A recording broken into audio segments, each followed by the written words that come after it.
तो सभी को जय आरसीएम। और आज का सेशन बहुत ही महत्वपूर्ण है और कहीं न कहीं एक बिजनेस की अच्छी शुरुआत के लिए और एक बड़े अचीवमेंट के लिए इस सेशन का बहुत बड़ा योगदान रह पाएगा, ऐसा मुझे लगता है। और अगर सेशन में कुछ मेरी खुद की बनाई वाली चीज़ें नहीं है, बल्कि जो किताबें हैं और बहुत सारी किताबों में अलग अलग तरह से जानकारी दी रहती है, तो उसी तरह से एक बहुत ही बेहतरीन किताब से कुछ अंश उठाकर आपके सामने में मैं रखूँगा, जिस माध्यम से कहीं न कहीं हम सबको एक अपने टीम में बिजनेस ग्रोथ करने में एक मदद मिलेगा और हमारी टीम को बढ़ाने में भी हमको मदद मिलेगा। तो सभी ध्यान से देखें और कहीं न कहीं अपने आप को उस चीज़ से रिलेट करके देखें, तब अपने अंदर में उस चीज़ को हम आत्मसात कर सकते हैं और बेहतरीन तरीके से हम अपने बिजनेस में उसको हम अप्लाई कर सकते हैं और हमारे बिजनेस का जो ग्रोथ है उसको अच्छे से हम बड़े लेवल पर ले जा सकते हैं। तो कहीं न कहीं हमको जब हम कहीं बड़े सेमिनार में जाते हैं, कुछ सीखने के लिए दूसरी जगह में जाते हैं, तो हमेशा वहाँ पे एक चीज़ बोला जाता है कि आपका सपना क्या है, आपका टारगेट क्या है, आपका ड्रीम क्या है। क्योंकि जब तक आपका सपना, आपका ड्रीम क्लियर नहीं होगा, तब तक हम उस चीज़ के लिए मतलब उसको पाने के लिए हम काम नहीं करेंगे। तो सबसे पहले तो ज़रूरी है कि अपने मतलब क्यों को पैदा करें, क्यों करना है। आरसीएम बिजनेस करना है तो क्यों करना है, हार्ड वर्किंग करना है तो क्यों करना है। जब तक हम अपने आप को क्यों मतलब निर्माण नहीं करेंगे, क्यों तैयार नहीं करेंगे, तब तक मतलब उस तरह से हम मन लगा कि किसी दिशा में भी हम काम नहीं कर पाते हैं। तो वही कुछ जो किताबें हैं उसमें का कुछ अंश लेकर आपके साथ में मैं शेयर कर रहा हूँ। तो शुरुआत एक कहानी के माध्यम से हो रहा है और सभी साथी से निवेदन रहेगा कि सभी अपना माइक खुद बंद रखें और जब बोलने के लिए कहा जाएगा उस समय अपना माइक स्टार्ट करके बोलें, क्योंकि माइक स्टार्ट होने से उधर का जो आवाज़ है पूरे मतलब जूम के ग्रुप में पूरा फैलता है, तो फिर जो हम बता रहे वो बराबर आवाज़ नहीं आ पाती है और हम बराबर सुन नहीं पाते उस वजह से। तो एक रात में एक कहानी है, छोटी सी कहानी, और कहानी बहुत कुछ बड़ी बातें सिखा सकती है। एक रात सोते समय बेटे ने पिता से पूछा, पापा आप 1 घंटा काम करके कितना रुपए कमाते हो। एक छोटा सा बच्चा था। छोटे से बच्चे का सवाल सुनकर पिता ने हैरानी से पूछा, क्यों पूछ रहे हो पापा, प्लीज़ बताओ ना, बेटे ने कहा। छोटा सा बच्चा था, अपने पापा से जिद करने लगा कि पापा प्लीज़ बताओ ना, 1 घंटे का कितना कमाते हो आप। महीने के 20। फिर अब पिताजी एक अंदाज़ लगाने लगे, महीने के 20 यानी कि लगभग 100 रुपये कमा लेता हूँ। मतलब 1 घंटे का लगभग मैं 100 रुपये कमा लेता हूँ। लेकिन क्यों क्यों पूछ रहा है ऐसा। तो पापा मुझे 50 रुपये दीजिए ना प्लीज़। वो छोटा सा बेटा बोलता है बिल्कुल मासूमियत के साथ में और रिक्वेस्ट करते हुए बोलता है, पापा मुझे 50 रुपये दीजिए ना प्लीज़। फिर पिताजी जो है वो गुस्सा हो जाता है, क्योंकि हम भी इसी तरह से गुस्सा होते हैं ना। अगर हमारा बच्चा अगर कभी मांगता है 50 रुपये 10 रुपये, तो हम गुस्से से उनको डांट देते हैं। लगता है आज तेरा दिमाग ख़राब हो गया है, उल्टे सीधे सवाल पूछते हैं।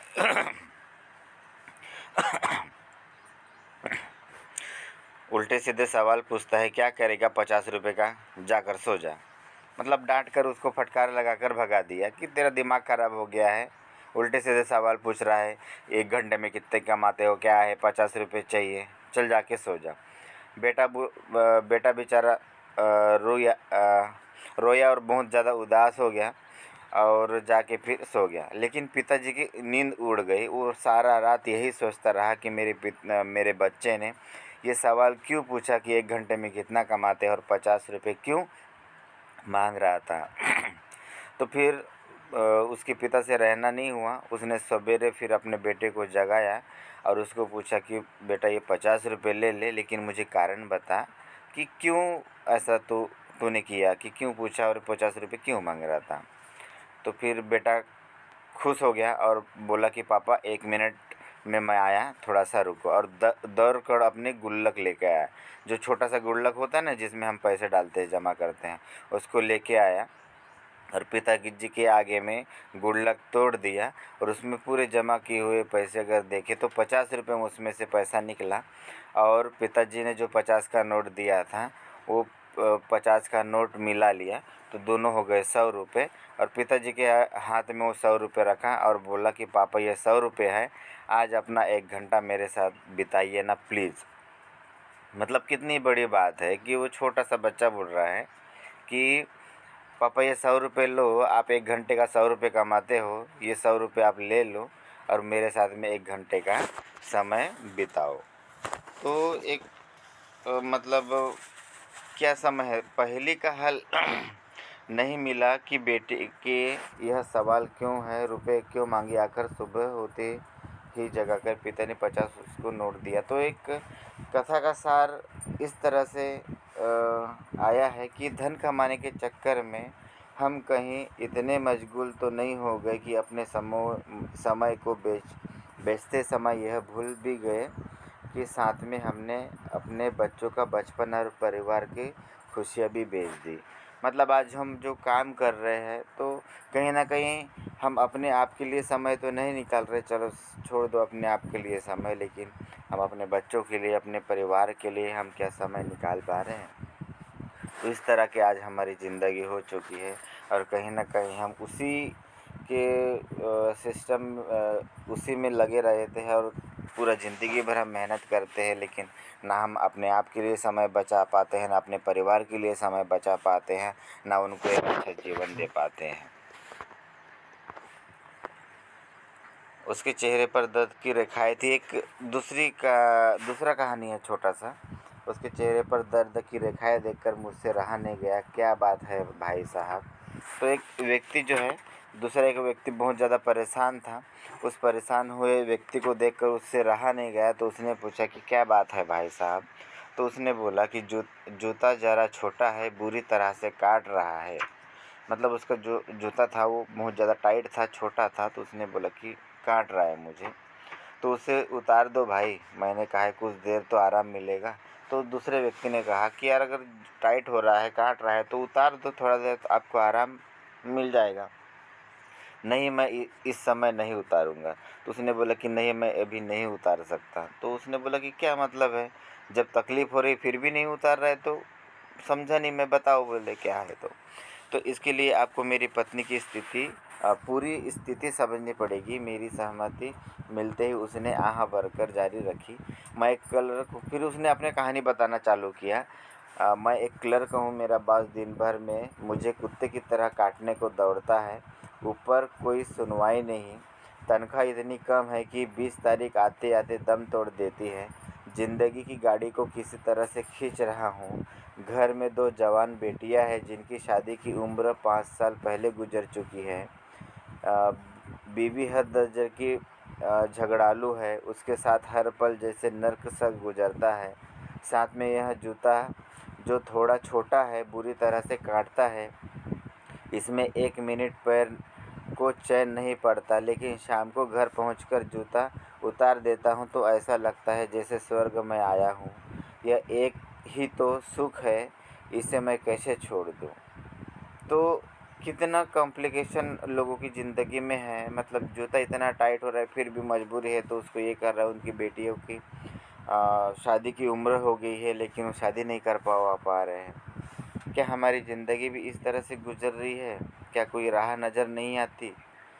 तो हमको कहीं ना कहीं अगर हमको ज़्यादा मतलब अच्छे से जीना है, अपने परिवार के लिए कुछ समय निकालना है, तो कहीं ना कहीं हमको अच्छे से जीने का कोशिश करना पड़ेगा और अपने सपना और अपने लक्ष्य को बढ़ाना पड़ेगा और उस हिसाब से हमको काम करना पड़ेगा। इस बिज़नेस की जानकारी मिलते ही सभी उत्साहित व्यक्ति जल्द से जल्द यह जानना चाहते हैं कि इस बिज़नेस को कैसे किया जाता है। सिस्टम का कहना है कि जब तक आपके पास इस बात का जवाब नहीं है कि आप इस बिज़नेस को क्यों करना चाहते हो, क्यों यानी क्या कारण है, आप क्या पाना चाहते हैं, मतलब आपके सपने, आपकी इच्छाएं, आपकी ज़रूरतें, आपके मकसद, आपका मंसूबा, तब तक कैसे का तो सवाल ही पैदा नहीं होता। सफलता के कुछ सिद्धांत हैं जो विश्व में कहीं भी समान रूप से कार्य करते हैं। इन सिद्धांतों का एक महत्वपूर्ण भाग है कि सफलता पाने के लिए आपके पास में एक मजबूत क्यों होना चाहिए, यानी एक सपना या मंसूबा, या आप ज़िंदगी में क्या पाना चाहते हैं। तो जब तक हमारा क्यों क्लियर नहीं होगा तब तक हमको एक बड़ा अचीवमेंट मिलने वाला नहीं है। स्वामी विवेकानंद जी कहते हैं, सपनों के बिना इंसान का जीवन पशु के समान है।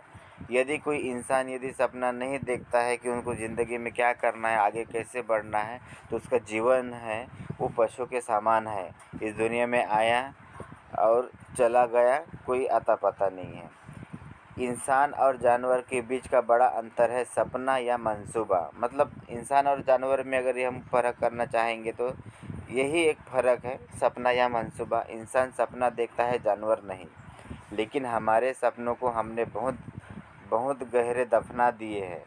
मतलब कहीं ना कहीं हम भूल गए हैं। एक जब कुछ समय पहले जब हम यंग थे, जवान थे, उस समय बहुत सारे सपने देखे थे, लेकिन जब हकीकत की ज़िंदगी के साथ में हमारा रूबरू हुआ तो कहीं ना कहीं उस सपनों को हमने दबा दिया और एक समझौता भरा ज़िंदगी जीने का फ़ैसला ले लिया, और उस तरह से हम ज़िंदगी जीना स्टार्ट कर दिए हैं। उनके बारे में हम सोचना भी नहीं चाहते। अपने सपनों को याद करने में डर सा लगता है। आज ऐसा हो गया है कि क्योंकि हमको लगता है कि इतनी जो कठिन वाली ज़िंदगी है इसमें हमारा सपना पूरा नहीं हो सकता, तो उन सपने के बारे में सोचना भी कैसे। इस तरह से हमारा एक मनोविज्ञान हमारा बन गया है। यह बिजनेस तो एक रास्ता है जिस पर चलकर आप अपने सपनों को साकार कर सकते हैं। अगर किसी का कोई सपना ही नहीं है, प्रबल इच्छा ही नहीं है कि कहाँ जाना है, क्या पाना है, या निश्चित ही नहीं, तो कोई अलग से काम क्यों करेगा। वो इस बिजनेस में नहीं, किसी भी क्षेत्र में सफलता पाने के लिए ज़्यादा काम करने की प्रेरणा पाएगा और सफल नहीं हो पाएगा। मतलब प्रेरणा नहीं पाएगा और सफल नहीं हो पाएगा। मतलब जब तक उसका मतलब क्यों पैदा नहीं होगा तब तक किसी भी सिस्टम में वो काम नहीं कर पाएगा, चाहे वो आरसीएम हो, चाहे और कोई दूसरा काम हो। सिस्टम का कहना है कि यह बिजनेस एक रास्ता है। ऐसे हज़ारों रास्ते बताए जा सकते हैं जो हज़ारों मंजिल तक आपको ले जाएंगे, लेकिन उस मंजिल तक आप जाना क्यों चाहते हैं। जब तक इस क्यों का जवाब आपके पास में नहीं, तब तक कैसे या किस रास्ते में का मतलब ही नहीं रह जाता।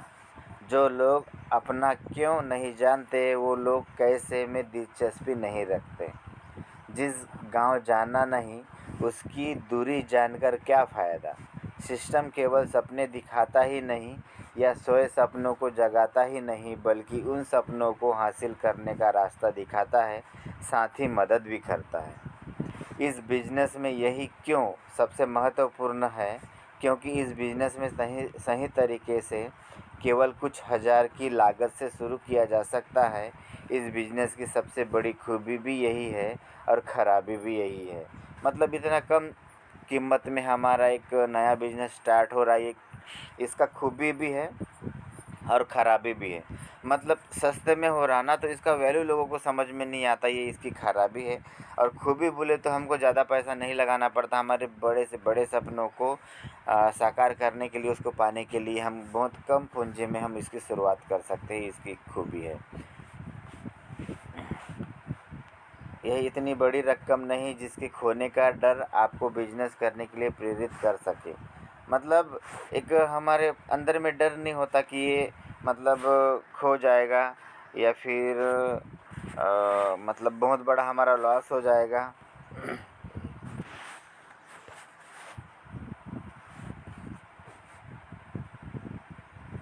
खोने का डर आपको बिजनेस करने के लिए प्रेरित कर सके। तब प्रेरणा का स्रोत होते हैं आपके सपने। मतलब ये हमको बहुत ज़्यादा अमाउंट नहीं लगाना है, बहुत कम पैसा लगाना है, तो ये हमको उतना प्रेरणा नहीं दे पा रहा है, प्रेरित नहीं दे पा रहा है कि बिज़नेस को बहुत स्पीड के तरीके से करें। तो हमको इतने सस्ते में बिज़नेस मिल गया है, तो इसको यदि हमको स्पीड में करना है तो इसका प्रेरणा कहाँ से आएगा? तो हमारे सपने से इसका प्रेरणा आएगा कि आप पाना क्या चाहते हो। क्यों? यदि हमारा क्लियर हो गया कि ये चीज़ चाहना है, तो हम उस प्रेरणा के माध्यम से इतने फास्ट में हम काम करेंगे कि हमारा टीम का जो ग्रोथ है बहुत जल्दी होगा और हमारे बिजनेस का ग्रोथ जल्दी होगा और हम एक बहुत अच्छे अचीवमेंट में हम जा सकते हैं। इसलिए बिजनेस में वही लोग सफल होते हैं जिनके पास में कोई कोई सपना है और जो उसे हर हाल में पाना चाहते हैं। मतलब किसी के पास में अगर सपना है और हर हाल में उसको वो पाना चाहता है, तो बिल्कुल डेफिनेटली है कि इस बिज़नेस में उसको सफलता मिलती है। आज तक जितने सारे ऊँचे लेवल के जो लीडर्स हैं, उनके अंदर कहीं न कहीं वो सपना रहा और उस सपने को पूरा करने का ज़िद रहा, उस वजह से आज वो लेवल में हैं। यदि हम भी हमारे सपने को एक बड़ा बनाते हैं और उस दिशा में यदि हम काम करते हैं, तो हम भी आने वाले 1 से 2 साल के अंदर में हम भी एक बड़े से बड़े अचीवमेंट में जा सकते हैं। सफलता पाने के लिए ज़रूरी है एक सपना। सपने का अर्थ उससे नहीं जो हम नींद के दौरान देखते हैं, बल्कि इस सपने का अर्थ है कि हम जागते समय क्या क्या पाने की कल्पना करते हैं, हमारा मकसद क्या है। यही सपने ज़िंदगी में आपकी सफलता के लिए सबसे बड़ी प्रेरणा बन जाते हैं। इस बिजनेस में वो ताकत है जो आपके द्वारा देखे गए ऐसे सभी सपने को पूर्ण करने की क्षमता रखती है। तो ये बिजनेस के अंदर में इतना पावर है, बस हमको ये है कि उसके ऊपर विश्वास रखना है और उसके साथ में हमको काम करना है। सिस्टम की दार्शनिकता यह है कि जिस रास्ते का जाने अनजाने में सफलता पाने के लिए सफल लोगों के द्वारा प्रयोग किया गया है, उस रास्ते को पूरी तरह से समझकर सफलता पाना आसान और सहज रहेगा। मतलब हमारे पास में इतना एक्सपीरियंस है कि ऑलरेडी लोग वहाँ पर पहुँच चुके हैं, तो उनकी राह में ही हमको चलते जाना है, हमको कोई अलग से रास्ता नहीं बनाना है। आज के डेट में हमारे पास में हमारे जो सीनियर है सर पटेल सर जी है, रॉयल्टी में हैं आज, तो उनको हम पूछ के कि आप किस माध्यम से किस तरह से आप रॉयल्टी तक पहुँचे हो, तो हमको बिल्कुल रास्ता बता देंगे कि इस माध्यम से ऐसे ऐसे मैंने किया तो मैं आज रॉयल्टी में हूँ। मतलब एक बना बनाया रास्ता है और एक हमको सिखाने वाला भी है। तो उस रास्ते से हम जाएंगे तो बहुत आसानी से जाएंगे और सहज तरीके से हमको वो अचीवमेंट मिल जाएगा। सपना या प्रबल इच्छा उस सफलता को पाने की पहली सीढ़ी है। यह एक सिद्धांत है जो सबके लिए समान कार्य करता है। इसलिए सिस्टम इस बिजनेस के पहले आपको अपने सोए हुए सपनों को जगाने की प्रेरणा देता है। मतलब कहीं ना कहीं हमको हमारे अंदर में जो सपना दफना चुके हैं, जो मर चुका है सपना, उसको फिर से जगाने का काम ये बिजनेस करता है। हम सोप नहीं बल्कि होप बेचते हैं। सोप बोले तो साबुन, टीवी में तो विज्ञापन के माध्यम से सोप बेच रहे हैं, साबुन बेच रहे हैं, मेरा गोरा होने का राज ये साबुन है, वो साबुन है। तो हम क्या कर रहे हैं, एक होप बोले तो उम्मीद, एक आस, एक उम्मीद बेच रहे हैं। मतलब जो लोगों के सपने मर चुके हैं उनको फिर से उनका सपना देखने का हिम्मत जगाने की हम कोशिश कर रहे हैं। हम होप बेचते हैं। हम मतलब लोगों को एक अच्छी ज़िंदगी देने का कोशिश कर रहे हैं। दुनिया में कोई भी घटना 2 बार घटित होती है, पहले आपकी सोच में, सपने के रूप में, फिर यथार्थ में। मतलब बोलते हैं ना कि 2 बार कोई घटना होती है, पहले अपने दिमाग में, फिर उसको हम मतलब ज़मीनी स्तर में उसको हम तैयार करते हैं। इसीलिए सबसे पहले विचार करना आवश्यक है कि हम ज़िंदगी में क्या क्या पाना चाहते हैं। दुनिया का कोई भी व्यक्ति उतना ही सफलता पाता है जितनी बड़ी उसकी सोच है, उसके आगे कभी नहीं। मतलब जितना बड़ा हम सोच सकते हैं, जितनी बड़ी हमारी सोच है, जितना बड़ा हमारा सपना है, उतना बड़ा हम पा सकते हैं और उससे ज़्यादा हमको मिलने वाला नहीं है। मतलब जितना हमको सोचना है उतना हम सोच सकते हैं और उतना ही हमको मिलेगा। हम सबकी इच्छा एक जैसी है, प्राथमिकताएं अलग अलग है। मतलब यहाँ पर कुछ सपनों की लिस्ट दिए गए हैं जो एक जैसी है। हो सकता है किसी का मतलब प्राथमिकताएं अलग है। हो सकता है किसी को कार पहले चाहिए, मकान बाद में चाहिए। किसी को हो सकता है मकान पहले चाहिए, कार बाद में चाहिए। किसी को हो सकता है कर्ज मुक्त जीवन पहले चाहिए, पैसा बाद में चाहिए। तो बहुत सारे चीज़ें हैं, लेकिन सभी इच्छा एक जैसी है, सिर्फ प्राथमिकताएं अलग है। वैसे तो हर इंसान के सपने अलग अलग होते हैं। मोटे तौर पर ये सपने नीचे दी गई सूची के अनुसार ही होते हैं, क्योंकि हम सब ज़्यादा बातों में एक जैसे और बहुत ही कम बातों में अनोखापन रखते हैं। मनोवैज्ञानिकों का कहना है कि कुल 20 इच्छाएं हैं जो कि हम मूलभूत रूप से पाना चाहते हैं। फ़र्क है तो सिर्फ प्राथमिकता का, कि हम कौन सी इच्छा को ज़्यादा ज़रूरी समझते हैं। वो 20 इच्छाएं इस प्रकार है। पहला है मानसिक शांति, मतलब ज़्यादा लोगों के लिए पहली प्राथमिकता यही है कि मानसिक शांति। आज हम रोज़ हार्ड वर्किंग करते हैं, शाम को थके हारे आते हैं, हमारा जो दिमाग है बहुत चिड़चिड़ा हो जाता है, तो हमको मानसिक शांति चाहिए। एक हमारा सपना हो सकता है अपना व्यवसाय, अपने आर्थिक भविष्य की लगाम अपने हाथ में रखें। मतलब आज हम दूसरे के काम में जा रहे हैं तो हमको कितना पैसा मिलना चाहिए वो सामने वाला तय करेगा, लेकिन यदि हम स्वयं का व्यवसाय खोल लेते हैं तो भविष्य में हमको कितना कमाना है ये हम सोच सकें। परिवार के साथ ज़्यादा समय, परिवार के साथ अच्छा संबंध, मतलब परिवार के साथ में मुझे समय बिताना है और क्या बोलेंगे, भविष्य की लगाम अपने हाथ में रखना चाहते हैं। परिवार के साथ में एक अच्छा रिलेशन, आज काम के चक्कर में एक दूसरे को हम समय नहीं दे पा रहे हैं, उस वजह से बहुत बार हमारे घर में परेशानी भी खड़ी हो जाती है। अर्थपूर्ण काम, जिसे करने पर संतुष्टि मिले, उद्देश्यपूर्ण ज़िंदगी, मतलब किसी काम को करने में हमको खुशी मिलती है, वो काम हम अभी नहीं कर पा रहे क्योंकि हमारे पास में ना तो समय है ना तो पैसा है, तो ये भी है एक हमारा सपना हो सकता है। अपने मनोरंजन और शौक़ पूरे करने के लिए पर्याप्त समय की कामना, मतलब कहीं अगर हमको घूमने फिरने जाना है तो वो भी एक सपना हो सकता है। अधिक लोगों से मित्रता, गहरे संबंध और स्वीकार्यता, बहुत सारे लोगों के बीच में हमको रहना अच्छा लगता है, बहुत सारे नए दोस्त बनाना अच्छा लगता है, ये भी एक सपना हो सकता है। अच्छी सेहत, ये भी एक सपना हो सकता है। सफलता के लिए मान सम्मान, ये भी एक सपना हो सकता है। खुशी, आनंद के अवसर, खुद के बच्चों के लिए अच्छी शिक्षण व्यवस्था, उनका एक फ्यूचर अच्छा बनाना, समाज सेवा में के कार्यों में योगदान, ये भी एक सपना हो सकता है। घूमना फिरना, सुंदर प्राकृतिक, ऐतिहासिक, धार्मिक स्थलों की यात्रा करना, देश विदेश की यात्रा करना। आर्थिक सुरक्षा, मतलब कर्ज से मुक्ति, ये भी एक सपना हो सकता है।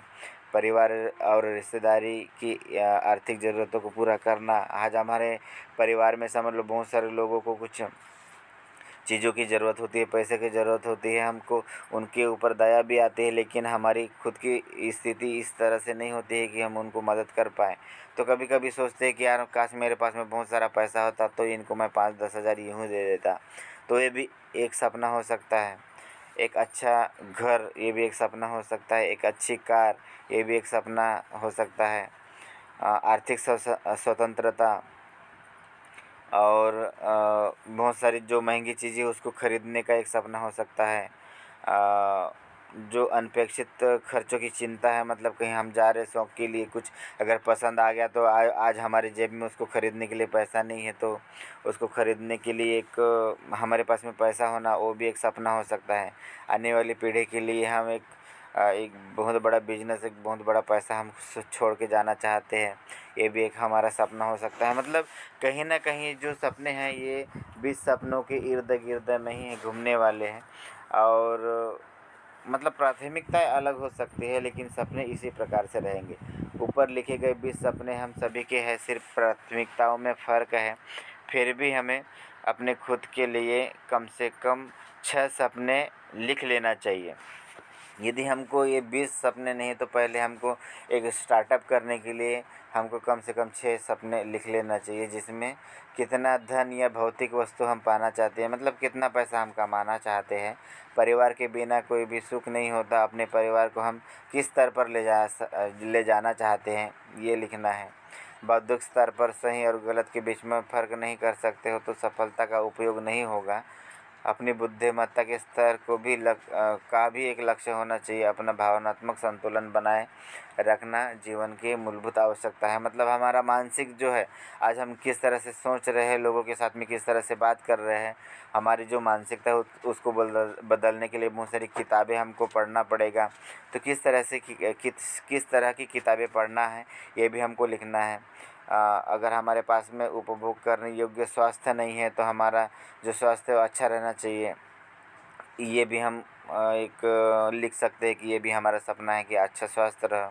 अगर हमारा स्वास्थ्य अगर अच्छा नहीं है तो जितना सारा हम धन कमाएंगे वो कोई काम का नहीं है ना। मतलब यदि हमारा स्वास्थ्य ही अच्छा नहीं है तो इनकम का कोई फ़ायदा नहीं है। सामाजिक एक सपना रहेगा हमारा, उसको भी हम लिख सकते हैं। समाज में समाज ने हमें बहुत कुछ दिया है, लेकिन हम समाज को क्या दे पा रहे हैं, इसके बारे में हम सोचेंगे तो हमारे पास में अगर इनकम आता है, ज़्यादा पैसा आता है, तो हम समाज के लिए कुछ कर सकते हैं। आध्यात्मिक मानव की पहली और अंतिम कामना मन की शांति है, तो मन की शांति के लिए हम क्या करेंगे, ध्यान करेंगे, किस तरह से करेंगे, ये भी हम लिख सकते हैं और उस तरह से हम काम स्टार्ट कर सकते हैं। सिस्टम सफलता की राह पर चलना सिखाता है। सफलता व्यक्तियों ने जिन सिद्धांतों पर चलकर सफलता हासिल की है, उन्हीं सिद्धांतों के बारे में सिस्टम सिखाता है। सफलता पाने के लिए सबसे महत्वपूर्ण सिद्धांत है आपका सपना। आप क्या पाना चाहते हैं? अगर आपके पास में एक प्रबल इच्छा नहीं है तो आप क्या करोगे, क्या काम करोगे?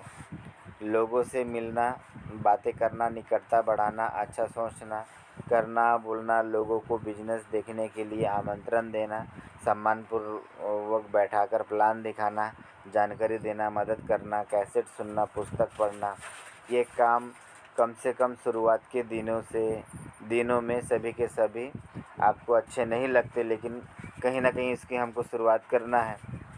इन कामों में आपको फिर बाद में मज़ा आने लगेगा। जैसा हम शुरुआत में देख रहे थे जूम मीटिंग में बहुत कम लोग आ रहे थे, 2-4 लोग ही आ रहे थे, लेकिन कहीं ना कहीं आज एक आदत बन गई है। उनको अच्छा लग रहा है कि यहाँ से हमको अच्छी जानकारी मिलती है, तो आज काफ़ी लोग अभी सुनते हैं और अपना विचार भी रखते हैं। तो शुरू में कोई भी व्यक्ति किसी नए काम को नापसंद करते हैं, बाद में जब वो आदत हो जाता है तो और एक सपना तैयार हो जाता है तो कहीं ना कहीं उसको कंटिन्यू करने का कोशिश करता है और कहीं ना कहीं अच्छे से उस काम को करता है और अपने सपनों के प्रति उसको रख कर एक काम करता है। तो और आगे यदि हम देखेंगे तो दर्द से बचना या खुशियाँ पाना, दो प्रकार की ज़िंदगी है। हालांकि सपने इतना विशाल विषय है कि इनमें ऐसी बहुत सारी किताबें लिख सकते हैं, लेकिन इसके दो एक मुख्य कारण है। दर्द से छुटकारा, आपको किस बात से कष्ट होता है उस बात से बचना, यह एक नकारात्मक सपना है। लेकिन खुशी पाने की इच्छा एक सकारात्मक है।